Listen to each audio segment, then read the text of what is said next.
Sheila O'Malley, our parenting mentor, is back with us now and is going to answer some of your questions, quite a few of them, so let's get straight to it. Sheila, here's one from Neve in Cork. I have a 10-month-old baby boy who has never slept through the night. Oh, dear God. It's really frustrating, exhausting and just never-ending. It kills me when all my friends and family babies seem to be sleeping through the night since about 3 months of age. Anyway, I've tried everything from cranial osteopaths, homeopaths, etc. I've just changed his formula to goat's milk in the hope that it might be a dairy intolerance. He doesn't drink too much milk, as it happens. I've tried the controlled crying one night, but I found he got into such a state that I couldn't do it to him, and I've tried sitting in his chair next to his cot even. Sometimes he'll wake up for a 2-hour period during the night, and he'll always wake every 3 hours. Any ideas? End of tether, Neve in Cork. Yeah, that is a difficult one. To be honest, I had a minute to have a look at it because, you know, I was trying to remember at what stage the nighttime pattern gets settled. And it's later than you think. Between 4 to 12 months, the nighttime pattern gets settled.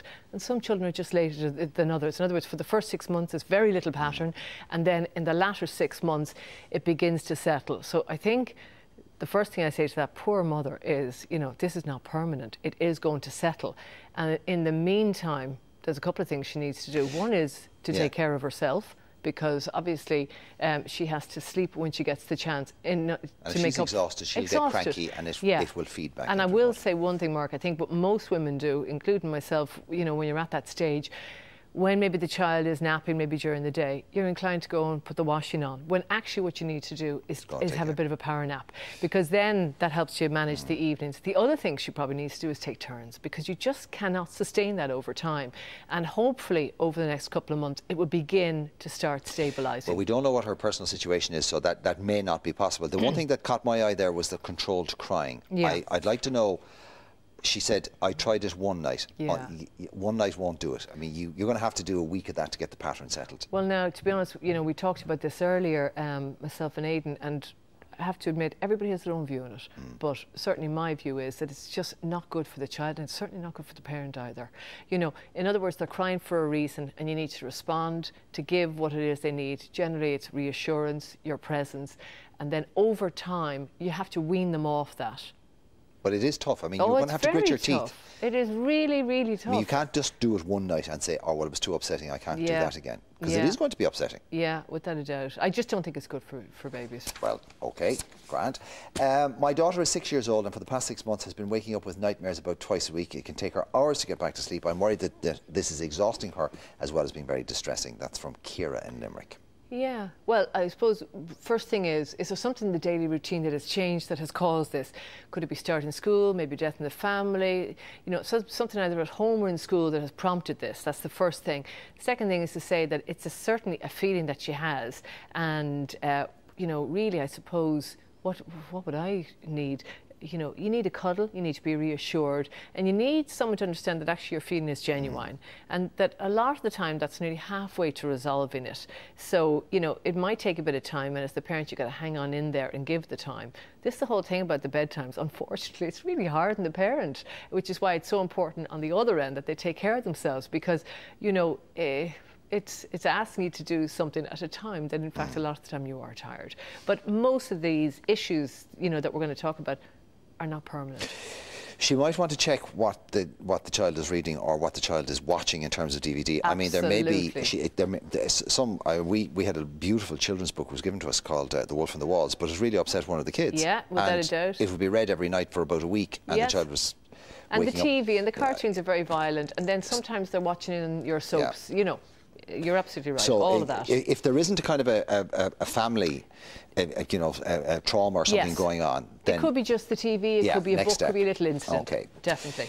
Can you please help? My child has just gone 2 years old. She resists going to bed. When she does go, most nights she wakes up screaming for us and insists on spending the rest of the night in our bed. Well, that's what it's all about then, isn't it? That's from Mary in Athlone. Yeah, we touched on it earlier. What we said was at 2, unfortunately, there's 2 things happening. One is growing in independence, you know. I don't want to go to bed yet. And the second thing is the separation anxiety, that equally, you know, I don't like being apart from my parent. And when I'm apart from my parent, I start to feel a little bit on shaky ground. So in other words, if we respond, you know, to that, it means that we have to give that reassurance and then over time sort of wean them off that through this thing called a phase withdrawal. The whole idea being, you know, that children, like let's say you're there and you're there as they fall asleep. Well, then when they wake up, who do they want? They want you. So the only thing you can do over time, and it does take time, is to wean them off that dependence by really a gradual phase withdrawal. But the reassurance is that, you know, I'll be back into check, I'll be back into check. So knowing that, well, I'm alone, but my mum or dad are around.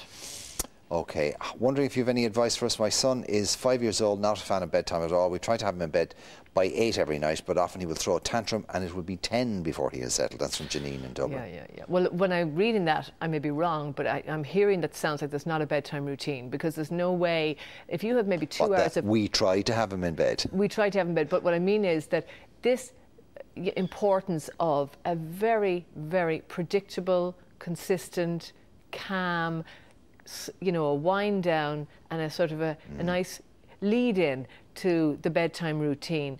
Over time, children dimming the lights, you know, all the different things you need to do, maybe a little hot water bottle in the bed.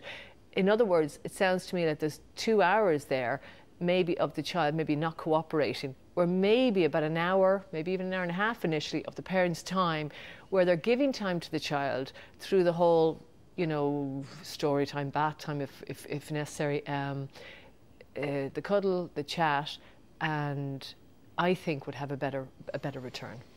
Okay, my son is almost 9. He stays awake for hours after going to bed, rarely asleep before midnight. Finally falls asleep if one of us lies on the bed with him. Then he calls us during the night and comes into our bed at least 5 nights a week. Goes to school exhausted every day. Caroline in Clare is looking for suggestions. Okay, well, again, what comes to mind is, what do you need in order to fall asleep? You need to feel secure.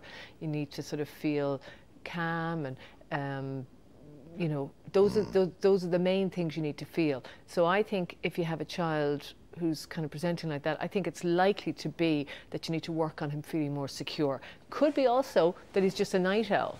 You know, and, you know, I have one of those and did everything. Did the lavender baths and the low lights and the night lights and CDs from the library. So, you know, she could stay in bed and listen to a story. Some children just don't need as much sleep as others. But it's one or the other. I think it's either that it's a night owl and that there is a bedtime, and that if he chooses to go up, he can listen to story, read, etc. Or work on security. Well, obviously, I mean, their initial problem is they can't have the child going to school in a coma the following morning. And at 9 years of age, it seems there might be something underlying that. Maybe fundamentally a night owl, or possibly something else. But anyway, there's one actually that we didn't get a chance to. We won't get a chance to do it now, but Sheila will be online a little later on, and I think it's something that a lot of parents around the country have had experience of at some stage or another, is sleepwalking. So your thoughts on that will be, I'm sure, much awaited. Sheila, thank you for the time being.